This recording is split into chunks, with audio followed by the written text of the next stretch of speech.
Hello everyone, once again स्वागत है आप सबका इस चैनल में। मैं आपका physio and health guide doctor Neeraj.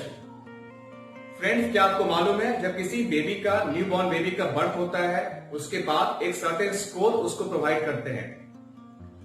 तो जहां पर उसका डिलीवरी हुआ है वहां के नर्सिंग स्टाफ या डॉक्टर सर्टेन पैरामीटर के बिहाफ पे एक स्कोर को डेवलप करते हैं और ऑन दैट बेसिस ये गेस करते हैं कि जो बेबी का कंडीशन है वो नॉर्मल है या एबनॉर्मल है। इन द सेंस, क्या उसको किसी स्पेशल केयर का रिक्वायरमेंट है, उसके सारा पैरामीटर जो है वो नॉर्मल है या नहीं है। तो फ्रेंड्स, आज के इस वीडियो में हम देखेंगे what is the Apgar score. जी हाँ फ्रेंड्स, सो इस स्कोर के अंतर्गत हम सर्टेन पैरामीटर को कैलकुलेट करते हैं, उसको मार्किंग करते हैं और ऑन दैट बेसिस ये कैलकुलेट करते हैं कि जो बच्चे का कंडीशन है वो नॉर्मल है या नहीं है। तो ये स्कोर आया कहां से? तो 1952 में डॉक्टर वर्जीनिया एबगार ने सबसे पहले इस स्कोर को क्रिएट किया था, just to see the condition of the newborn baby. तो जैसे बेबी का बर्थ होता है उसके आफ्टर फर्स्ट मिनट या 1 मिनट के बाद स्कोरिंग करते हैं। देन सेकेंड जो स्कोरिंग होता है after the 5 minute of the birth. Okay, so आइए इसको डिटेल्स में देखते हैं कि क्या क्या स्कोरिंग होता है और कैसे इसको मार्किंग करते हैं। तो जैसे मैंने बताया फ्रेंड, तो सबसे पहले काउंटिंग करेंगे जब बेबी का बर्थ हो गया है उसके बाद आफ्टर 1 मिनट, बिकॉज बेबी आपका एक इंटरनल एटमोस्फेयर में था, वो जब बाहर निकल रहा है तो उसमें क्या क्या चेंजेस आ रहे हैं। देन आफ्टर 5 मिनट जब वो एक्सटर्नल वर्ल्ड में आ चुका है उसके बॉडी में क्या क्या चेंजेस आ रहे हैं या क्या क्या एडेप्टेशन हो रहा है उसको हमने काउंट किया और सारे पैरामीटर को हम स्कोरिंग करेंगे। ओके, तो इसका आपका प्रिंसिपल क्या है? सबसे पहले कि तुरंत जस्ट बेबी का बर्थ हुआ है और आपको स्टार्टिंग कर देना है और बहुत ही केयरफुली ऑब्जर्व करना है उसके सारे पैरामीटर को। लाइक बेबी का हार्ट रेट, उसमें क्या चेंजेस आ रहे हैं, उसका जो रेस्पिरेशन है वो कैसा है, जो मसल्स का टोन है या टेंशन है वो कैसा है। देन बेबी का रिस्पॉन्स कैसा आ रहा है, उसको आप टच कर रहे हैं या स्टिमुलेट कर रहे हैं तो बेबी आपको कैसे रिस्पॉन्ड कर रहा है। देन जो बेबी का स्किन का कलर होगा वो कैसा आपको दिख रहा है। ओके, तो इसके बिहाफ पे हमें 0 से लेके 0, 1, 2 स्कोरिंग करना होता है। तो टोटल आपके पास 5 पैरामीटर हो गए। अगर एक पैरामीटर का मैक्सिमम स्कोर 2 होगा सो आपके 5 के टोटल स्कोर आपके 10 आएंगे। तो क्या उस बच्चे का टोटल स्कोर 10 आ रहा है या बिलो 10 आ रहा है? सो अगर बिलो 10 आ रहा है तो बेबी का कैटेगरी क्या होगा, हम उसे किस कैटेगरी में रखेंगे और उसको कैसे केयर करना होगा। Let's see. So each sign is given the score of 0, 1 and 2. Okay, तो ये बेसिकली उस बेबी का जो एडवांस क्या फिजिकल कंडीशन है ये उसके बारे में हमें इंडिकेट करना है। ओके, सो आइए देखते हैं 0 और 1, 2 का स्कोर हम कब प्रोवाइड करेंगे, हमें क्या क्या साइन मिलेगा जिसके बिहाफ पे हमें 0, 1 या 2 वहां पे इंडिकेट करना है। तो फर्स्ट लेते हैं for the heart rate. So baby का हार्ट रेट कैसा है? अगर बेबी का heart rate there is no heartbeat, उसका हार्ट बीट कंप्लीट एब्सेंट होगा, वहां पे हमें 0 स्कोर इंडिकेट करना होगा। इट मींस जो आप मार्क करेंगे that is the 0 score. In case उस बेबी का जो हार्ट रेट होगा वो लेस देन 100 होगा, सो इन दैट केस हमें less than 100 means it may be 80, it may be 90, it may be 95, जो भी होगा, बट अगर 100 से कम होगा वहां पे हमें 1 मार्किंग करना होगा, एक नंबर उसको आप देंगे। इन केस अगर बेबी का हार्ट रेट आपको ओवर 100 होगा, अगर मोर देन 100 होगा, सो वहां पे हमें 2 स्कोर प्रोवाइड करना है। इट मींस वो नॉर्मल है तो वहां पे 2 मार्क वहां पे देंगे for the heartbeat. Okay, next आपका हो गया रेस्पिरेटरी इफेक्ट। इट मींस जो बेबी का रेस्पिरेशन का रेट क्या है, वो कैसे ब्रीदिंग कर पा रहा है। अगर कंप्लीट एब्सेंट होगा, इट मींस अगर जो बेबी आपका हो वो ब्रीदिंग नहीं कर पा रहा है, सांस नहीं ले पा रहा होगा, इट मींस कंप्लीट एब्सेंट है, इट मींस उसका जो लंग्स है वो वर्क नहीं कर रहा है, तो यहां पे स्कोर अगेन हम 0 प्रोवाइड करेंगे। इन केस उसके लंग्स थोड़े काम कर रहे हैं लेकिन जो रेस्पिरेशन है वो स्लो है और इररेगुलर है, इट मींस जो आपका पैटर्न है रेस्पिरेशन का वो नॉर्मल नहीं है, इररेगुलर है, वहां पे हम मार्किंग करेंगे नंबर 1 का। ओके, अगर उसका नॉर्मल रहेगा तो बच्चे में हमें अच्छे से गुड क्राइंग सीन होगा। इट मींस बच्चा खूब तेज से रो रहा है, चिल्ला रहा है, इट मींस उसका जो स्टेज आपका है रेस्पिरेशन का वो नॉर्मल है और यहाँ पे हम 2 मार्किंग को ऐड करेंगे। ओके, इट मींस इसको हम 2 मार्क देंगे। Now come to the third parameter, that is the muscle tone. So muscle tone क्या होता है? That is the intramuscular tension. हम जो भी काम करते हैं, अगर मसल्स का टेंशन होगा तभी हम मूवमेंट कर पाएंगे। अगर मसल्स का इंट्रामस्कुलर टेंशन नहीं होगा तो मसल्स कंप्लीट आपके फ्लैसिड या फ्लॉपी होते हैं। इट मींस आप जॉइंट को मूव नहीं कर पाएंगे। So let's see. सो अगर कंप्लीट फ्लैसिड है, इट मींस जो मसल्स का इंट्रामस्कुलर टेंशन बिल्कुल जीरो है, नेग्लिजिबल है, तो हम कहते हैं इसको लूज या फ्लैपी मसल्स। इट मींस यहाँ पे जो बेबी होगा अपने जॉइंट को यूज नहीं कर पाएगा। सो इन दैट केस अगेन हम यहाँ पे 0 मार्किंग करेंगे। ओके, नेक्स्ट हो गया some flexion of the extremity. It means अगर आपके जॉइंट को या लिम्स को स्लाइटली बेंड कर पा रहा होगा, पूरा नहीं कर पा रहा है, थोड़ा सा कर पाएगा, सो इन दैट केस अगेन हम नंबर 1 मार्क यहाँ पे देंगे इसको हम। ओके, देन लास्ट वन, अगर बेबी एक्टिव होगा, अपने लिम्स को यूज कर रहा है, अपने दोनों अपर लिम्ब को लोअर लिम्ब को बेंड कर रहा है, एक्सटेंड कर रहा है, फोल्ड कर रहा है या स्ट्रेट कर रहा होगा, इट मींस उसका जो मसल्स का टोन है वो नॉर्मल है, और यहाँ पे नंबर 2 मार्क ऐड करेंगे। इट मींस वो नॉर्मल कंडीशन हो, that is the grimace response और रिफ्लेक्स इरिटेबिलिटी या फिर response to the stimulation. Okay, suppose कि आप नोट को टच कर रहे हैं, ईयर को टच कर रहे हैं, तो बच्चा कैसे आपको रिस्पॉन्स कर रहा है?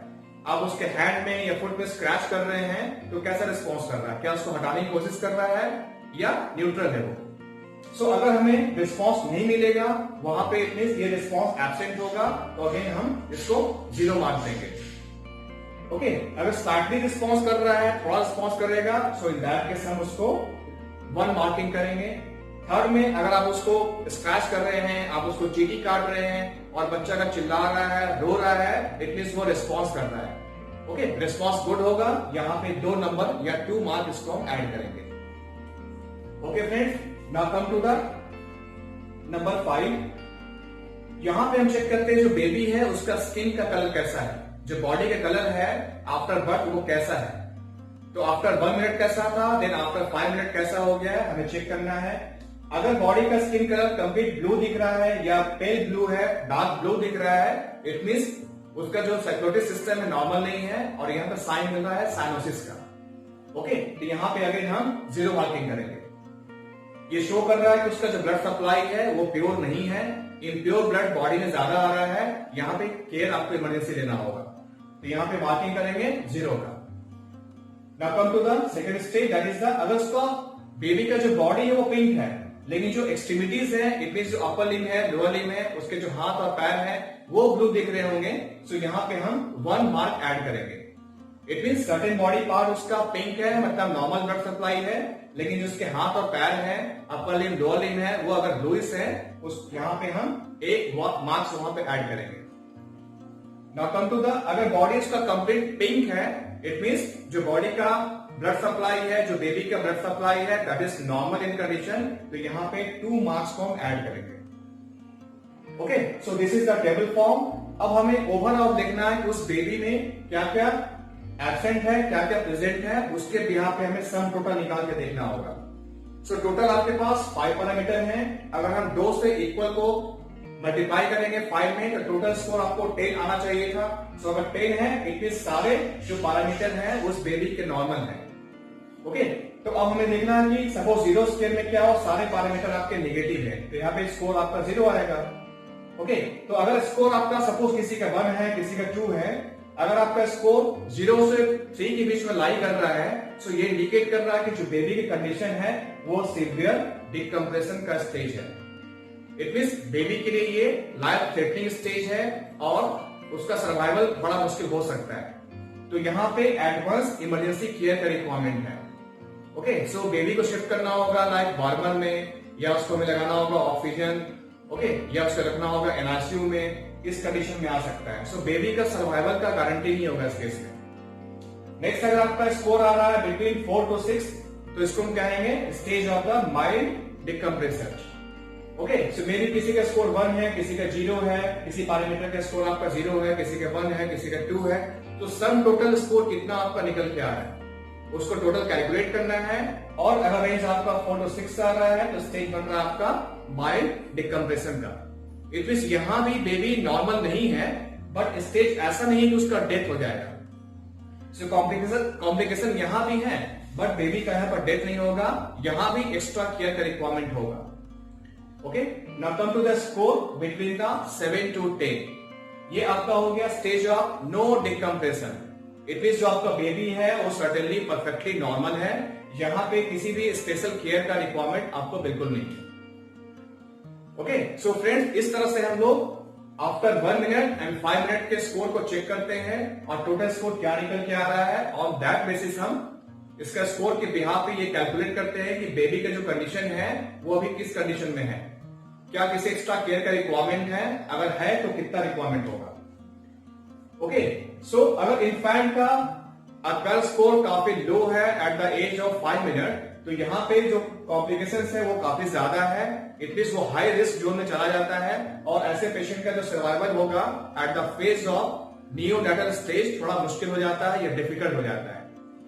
ओके, सो बेबी का सर्वाइवल होगा या नहीं होगा ये कहना बड़ा मुश्किल होता है, बट अगर लो स्कोर होगा तो नेचुरली की सर्वाइवल वहां पे उसका अफेक्टेड हो जाता है। ओके, तो उस बेबी का डेथ यहां पे कॉज कर सकता है। ओके फ्रेंड, कुछ कंडीशंस में आपके जो स्कोर है नॉर्मली लो मिलते हैं और डॉक्टर मान के चलते हैं कि यहाँ पे अफगान स्कोर हमें लो मिलेगा। ओके, फॉर एग्जांपल अगर किसी बेबी का डिलीवरी अगर बाद सर्जरी हुआ है, तो अगर सिजेरियन डिलीवरी होगा तो वहां मान के चलते हैं कि अफगान स्कोर हमारा लो मिलेगा।